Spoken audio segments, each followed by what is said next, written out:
If you're watching this video, I would guess you've already discovered that there's a correlation between your own personal journey, your spiritual journey, and the astrology.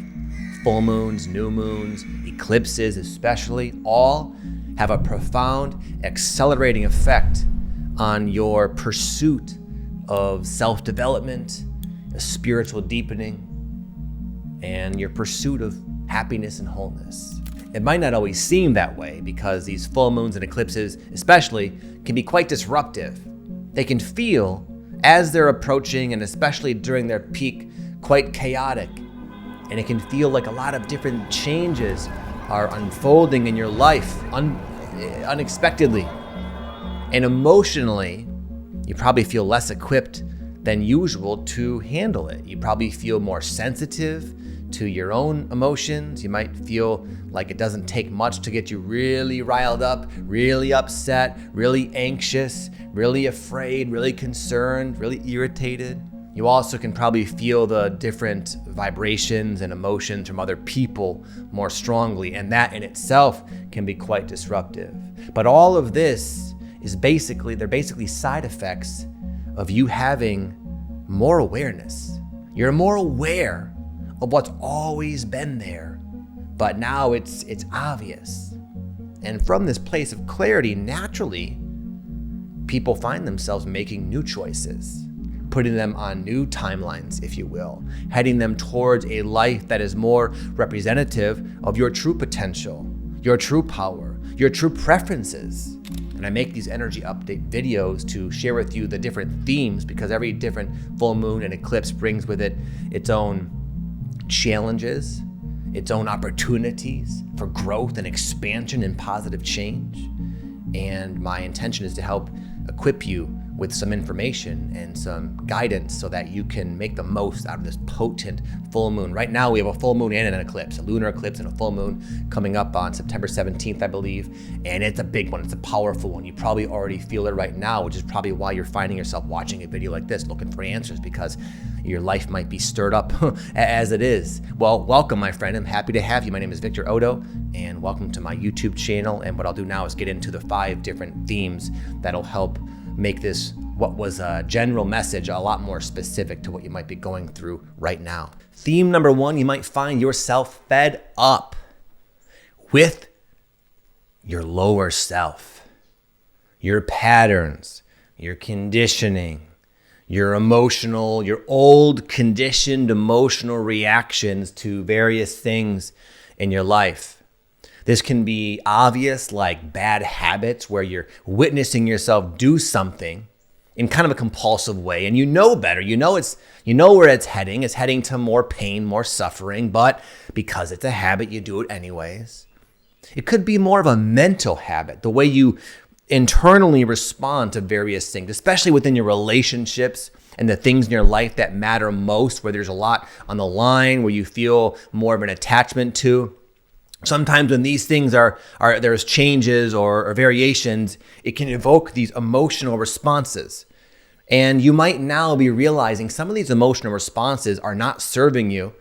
They may be even making matters worse.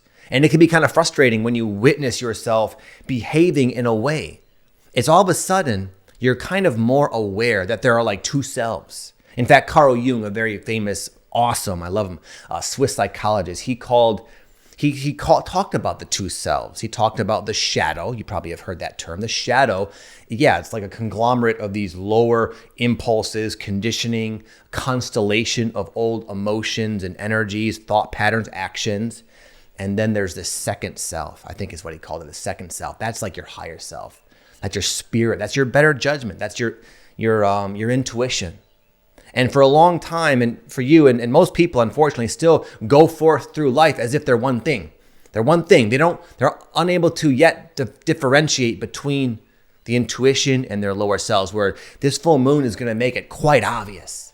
And it can be disturbing as you witness yourself behave in ways that you're like appalled with. I'm going through this right now to give you an example with my wife. My wife and I, for the record, we've been together almost 20 years now. We've been married for over 15 years.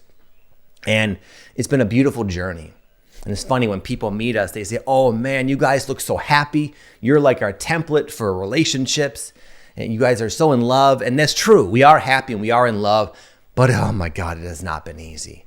Because when you get close with somebody, you inevitably encounter their lowest self. I have the ability to really trigger my wife, Patty, tremendously to where the monstrous lower self can come out once in a while, and her with me. And what we've been noticing lately is that we've been having like minor disagreements in our current life, and it's been dredging up the past and all of our past resentments for all the different things each other's lower selves have done to one another. And it's causing us to overreact emotionally with these intense old patterns. It's almost like outdated paradigm of arguing and debate. It's becoming so obvious that we're doing more harm than good. But our challenge is and has been, we know it's happening. I know when I'm being pinged, when my insecurities are running the show, and so too with her. But it's so hardwired, it's so conditioned, it's so difficult to fight against these strong wiring and conditioning. And both of us, we're fed up. We're like, we can't do it. I can't put up with your lower self any longer, honey. And she's saying the same with me. We're like, well, what do we do? And when this happens, when things come to a head like this, and for you, it could be with anything. It doesn't have to be with your significant other. It could be with a friend. It could be with your relationship with your life, with yourself even. We are witnessing yourself do things that you know are just bad for you. They're destructive. They're causing more harm than good. And you're wondering, like, how do I break out of this? And it can be you can feel kind of hopeless. In fact, me and her, we've had times where we're like, man, I don't know if I can keep doing this. This is just too much negativity. I don't know what we're going to do, man. But whenever we're able both to kind of settle in and ground ourselves and come to some type of clarity, we know what you probably know or feel, sense, that it's just time to move on. It's not to break up, but like time to upgrade. It's time to move on from this old paradigm of doing things that's very familiar to our past selves, to our former self, to the self that really can't continue on in this positive vibrational expansion journey that we're on. It's got to go. It's got to be left behind. It doesn't vibrationally match. And that's why it gets so intense and it can seem like really just in your face. And I found that it's just as they say, it's so cliche, but it's darkest before dawn, my friend. And when it gets like this, usually it means you finally have a sufficient amount of awareness to where you can finally transcend it. So don't lose hope. You will maybe get frustrated with yourself and your situation if you relate with this. But with that said, be sure to take some quiet time where you can really journal, or, I have a little typewriter I type on and just sort of process my thoughts. And if you can get still and quiet, I suspect you will be able to create enough distance from it and learn what you need to learn from the situation and be able to move on. And it's worth it. It's worth it. It's tough when these full moons roll around and your life is stirred up and you have things going on, obligations, you're busy, and then all of a sudden these big emotional things are happening. It's like, oh my God, when will it be over? But sometimes we really needs to get our attention and say, hey, you need to chill out with this. You need to move on from this. Whether for you it's stop eating ice cream at night, whether it's just stop limiting yourself, stop letting your inner critic stop you from doing all the things you know you want to do, whether it's like me with a relationship, it could be anything. You know what it is. It's probably very clear to you, even like a week or so out of the full moon. But use this intensity, use this awareness as a springboard to finally, once and for all, leap out of this old paradigm and into the new one, which is exactly what is happening right now. Number 2, a call to action. A lot of time, our life's puzzles aren't as complex as we would like to think. A lot of time, the solution to maybe a life puzzle or a challenge is quite simple. It's just that you don't want to do it. You don't want to take the simple action step because it's perceived as really hard, maybe out of your league. It's something that you don't think believe you can do. And a lot of times when it gets like this, we start to psychoanalyze ourselves and think, whoa, where's all this coming from? Why am I not taking action? Maybe it's the mother wound. Perhaps it's past lives. Maybe I'll do a past life regression and get to the bottom of it. And you can go on this little tangent of shadow healing, which is a good thing. But sometimes it's to avoid, again, the simple action step that you just don't really feel like doing. But it's a time for action. There are seasons spiritually, especially, where it's best to not just jump into action because you might be premature. But sometimes folks, and myself included, can tend to linger there because it's more comfortable to sort of passively throw on a guided meditation and align my chakras, whatever it is. That's safe. That's comfortable. No one's going to come and break into my house when I do that. But going out and doing the thing that scares me to death, that's the hard thing. But a lot of times it's that needs to happen. For example, I found myself many years ago, I was 19 years old, recovering from a nasty heroin addiction. I was unsuccessful multiple times, in and out of rehab, back and forth, like 6-7 times. And, after a bunch of rehabs and therapies and things like that, I realized one of the main reasons I used heroin in the first place was because it pretty much cured, at least temporarily, my anxiety. I had no anxiety, zero. I felt cool, like Fonzie, finally, and I could just be myself and relax in social situations. And I did a lot of work about that, where that comes from, things like that. But you know what really finally cured me of that anxiety? Was doing something that made me anxious. I remember finding myself at these, eventually I moved down to Florida, where there's a lot of people in recovery in Florida, if you don't know that. So that before that I was living in Michigan, and I'd go to like the 12-step meetings, and they had 20, 30 people, and you'd break off into groups of 5 and you'd share. And that was very hard for me to share in front of a group of people. But anyway, I found myself in Florida where the meetings had sometimes up to 200 or 300 people. And they didn't break up into groups. If you wanted to share, you were sharing in front of the entire group. You raise your hand and they call on you, you have 299 people turning their heads and looking right at you. And for me, that was like my worst possible nightmare. I was off the drugs. The anxiety was back times 10. I was so hypersensitive. And you know what I made myself do? I literally muscled my hand up there. And it was so hard. It took all my strength. And please, God, don't call on me. Oh, there he is. They almost could sense I don't want to talk. And they thought it might be fun to call on me. I got called on a lot. And you know what happened when I get called on? My face would turn, I want to say like purple, not just red, but freaking purple. Like I was going to explode or something, like a cherry tomato or something. And sweat would just beat down my face, and my brain just took a leave of absence, and I had no thoughts, nothing. I had nothing to say. I raised my hand and it was like, okay, go. Ooh, sweating, red face, nothing to say. And I had multiple very embarrassing shares that were just very sloppy, we'll just say. But you know what? I kept coming back, as they say. They keep coming back, keep coming back. I kept coming back and raising that hand. And before you know it, maybe like a year and a half later, when I graduated from this halfway house I was staying in Florida, the Boca House, I gave a speech to all the people, a couple hundred people. I had the microphone and I was walking around on stage like I owned the place. Now I'm a public speaker and I love it. I enjoy speaking, obviously. I have a YouTube channel. And it wasn't because I had some kind of breakthrough insight by doing dream therapy or breath work or ayahuasca or psychedelics or whatever. It was because I made myself do the thing that was very uncomfortable.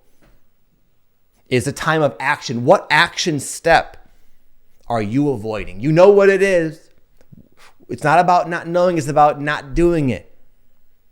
What is it that you could do today that can move you forward in a positive way towards a life that is more representative of what you really want it to look like and feel like?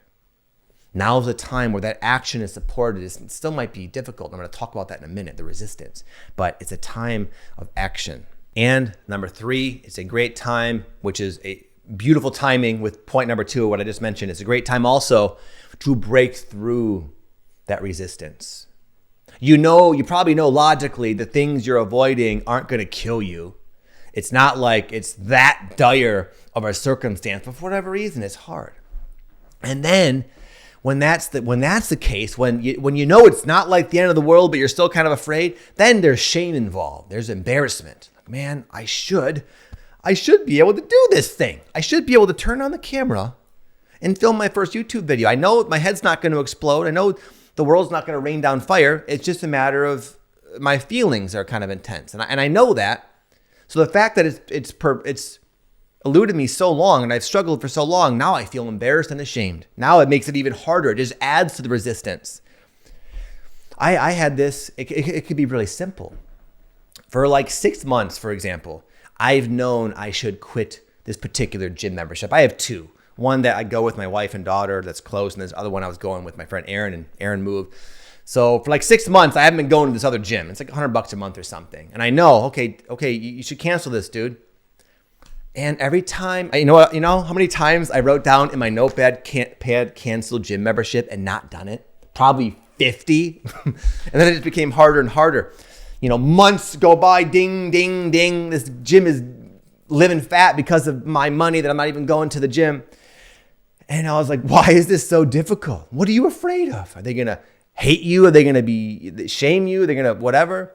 I didn't know what it was. And I thought about it quite a bit. And eventually I just walked in there. I had to make myself go. I said, here are your car keys, Vic. You're going to drive your car. You're going to go there. You're going to walk out of the car. You're going to say, I need to cancel. No matter what they say, even if it is weird and awkward, you got to do it. You're wasting your money. And I had resistance. I had something inside of me did not want to do that. It probably goes deeply down to my need to please people, so I feel worthy. It's a bunch of childhood stuff connected to it. Regardless, that doesn't matter. I'm wasting money. I need to cancel the freaking gym. I didn't psychoanalyze myself anymore. I walked into the gym. I canceled the gym. And they're totally cool about it. It was no big deal, which is the case a lot of the time. A lot of times what happens is we will initially get like a glimpse of our potential future, a potential career situation, a potential relationship, a potential living situation or whatever. And it feels so resonant. And we know it's true. And in this sort of state of foreseeing this future scenario, we feel oftentimes very optimistic, very confident, very much in our power. So it can be kind of confusing when it comes down to doing the basic grounded nuts and bolts action steps to get us there, that all of a sudden all this resistance comes. And earlier on, I would feel like, oh, maybe it's not time to act. Maybe I need to look at myself. Maybe I need to work on myself. And I found that can only take you so far. And I found that once you understand that it's okay to quote unquote force things once in a while. If I didn't force things sometimes, there's hundreds of potentially life-changing YouTube videos that would have never gotten out. Because I'm not always feeling super guided by the universe to do it. Sometimes it's like I made a commitment to my audience and I need to make a video. I'm going to do my best. It might not be the best I've ever done, but I'm going to do it anyway. And it works. I remember years ago, my buddy Aaron and I were building this webinar. I don't know if you know what a webinar is. It's like an hour-and-a-half long presentation with different slides and things like that. It's like maybe 200 slides. And it's for our full-time purpose business. And we each had to make one for his audience. Aaron's a YouTuber as well, and I made one for mine. And I will never forget just how laborious that was. The creation of the slides, the learning of all the different things to put in the webinar, the filming of the webinar, because there was like a high stakes to it. So every time I'd record myself, it was like a 2-hour thing. Sorry. It was just almost forced uphill in the mud, in the rain, getting banged by I'm taking this metaphor too far. You get the idea, It was hard the whole time. There was never a moment when I was like, this is just flowing creatively. It was forced. And I finally, after I remember the night before I had to do my webinar, it was like for 3 hours, I was sitting there in front of the thing, recording, editing, making mistakes, editing. I was exhausted. But finally, it was done.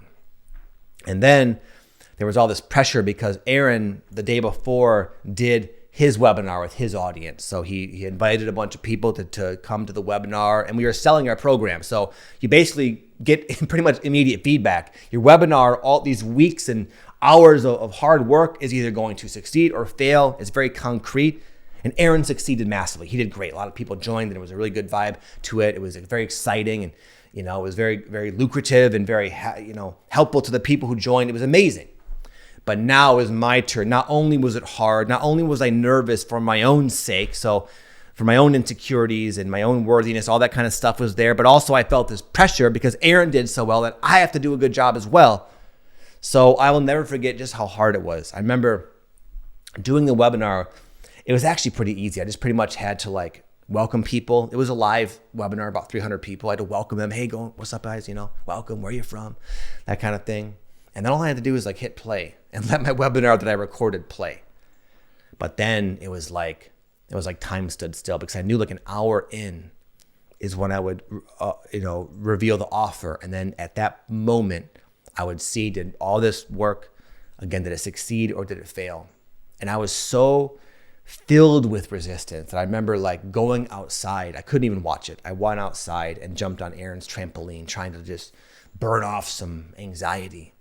And sure enough, it worked very well. It was amazing. It did really well, and I was very happy. Me and Aaron, it was a huge milestone for us in our entrepreneurial journey. It was the most money I've ever made in a short period of time, and it was that webinar. Worked for us for a good 2 or 3 years. It was a worthy investment. But imagine if I waited until I felt in the flow. That thing would have never, ever, ever gotten done. And now is the time to just know that you don't have to let this resistance stop you. I'm not saying ignore your shadow and bury your head in the sand and deny the lower self. Give it attention, do the shadow work, but also don't. It's endless. There's a bottomless pit of stuff. And you probably have realized that if you've done enough of it, you realize there's always more. You have some breakthrough insight, and it's soon replaced with more awareness of yet another aspect of your shadow that also needs tending to.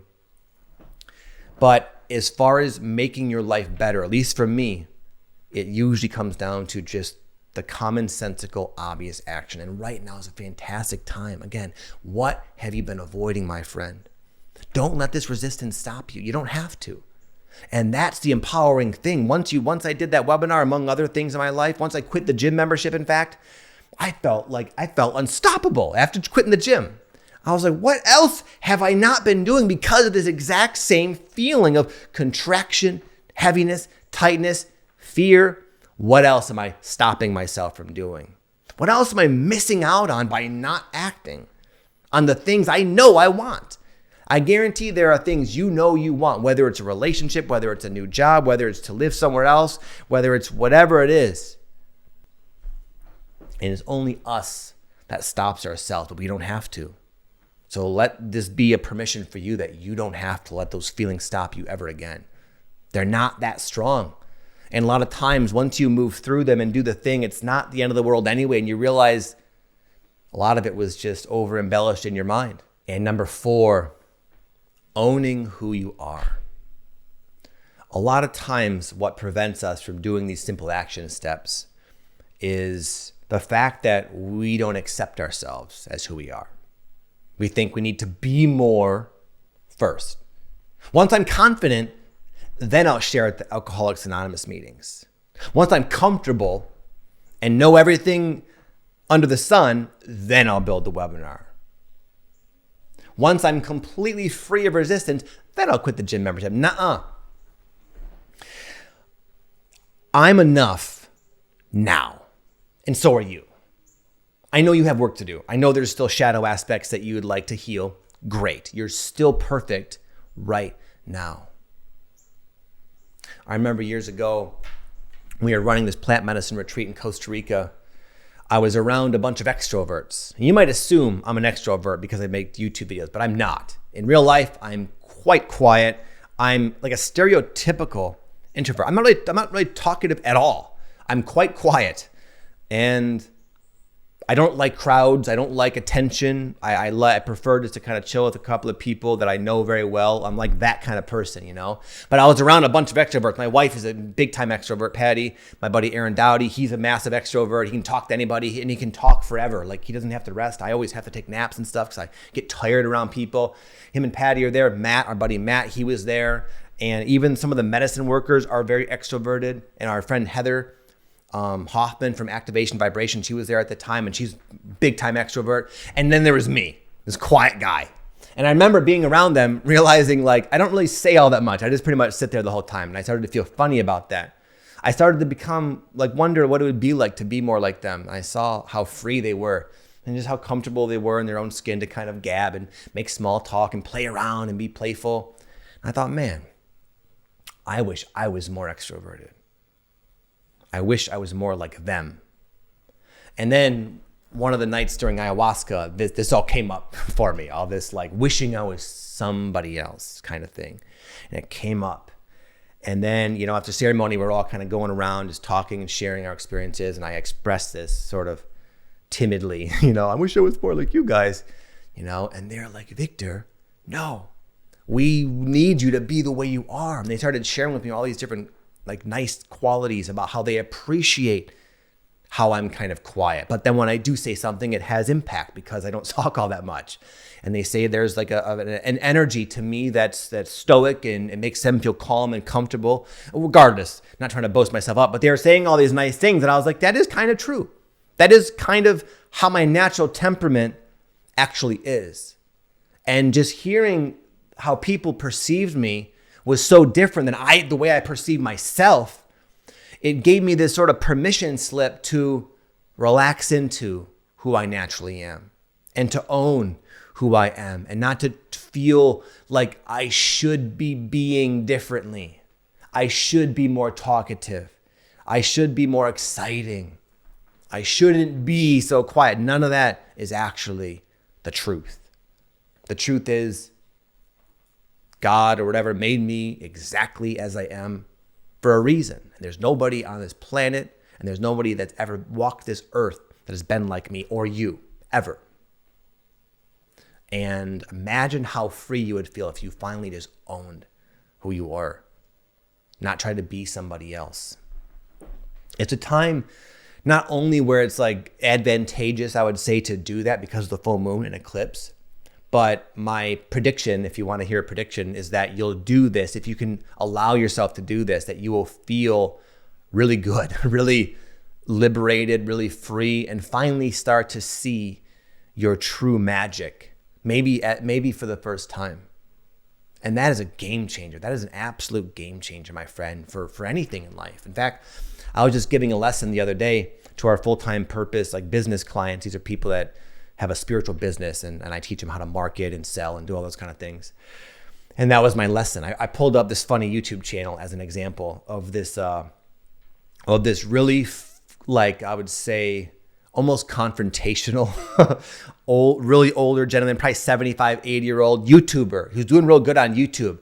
And he does everything pretty much against the grain. He doesn't follow any of the important things that an educated YouTuber would do. He doesn't know anything about thumbnails or titles or all the different things that go into that. And he just shows up with his guitar. He's always smoking cigarettes, drinking beer, offending people.